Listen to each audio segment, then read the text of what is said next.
Baik, assalamualaikum warahmatullahi wabarakatuh. Langsung saja di sini kembali lagi bersama saya, Indra Pratama. Di sini saya akan memaparkan materi mengenai validitas dan reliabilitas. Langsung saja, yang pertama itu validitas.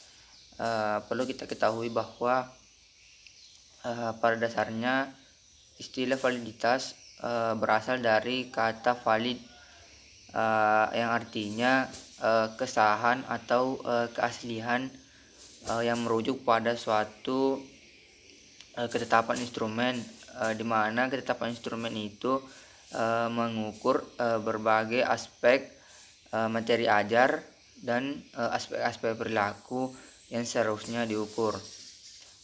Dan instrumen valid yang merupakan suatu alat ukur yang digunakan untuk mengumpulkan data atau informasi yang dikatakan valid.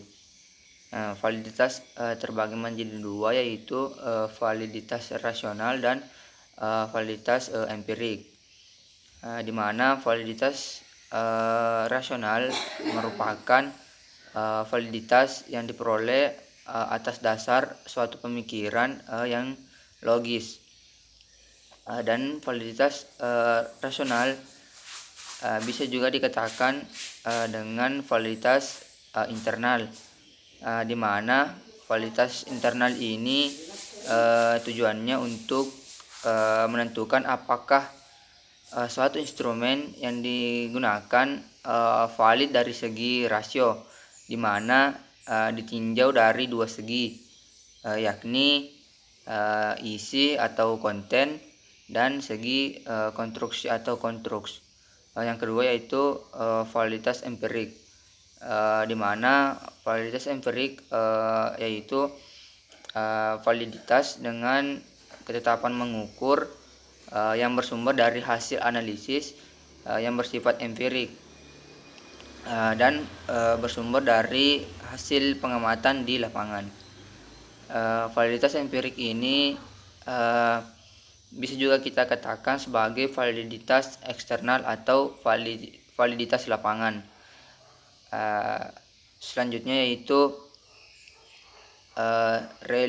reliabilitas, di mana reliabilitas ini bisa kita katakan sebagai suatu ketetapan atau kemantapan atau keandalan suatu instrumen dengan mengetahui sejauh mana instrumen itu mampu menghasilkan skor-skor hasil asesmen yang stabil dan konsisten. Dan perlu kita ketahui bahwa reliabilitas ini secara umum ada 4 cara yang sering digunakan untuk mengetahui indeks reliabilitas instrumen ini. Yang pertama yaitu menggunakan metode tes ulang atau tes retest. Yang kedua yaitu metode belah dua atau split help. Dan yang ketiga yaitu metode paralel, di mana metode paralel ini yaitu parallel form.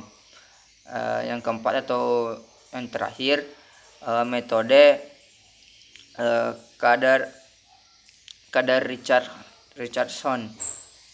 Mungkin itu yang dapat saya paparkan mengenai validitas dan reliabilitas.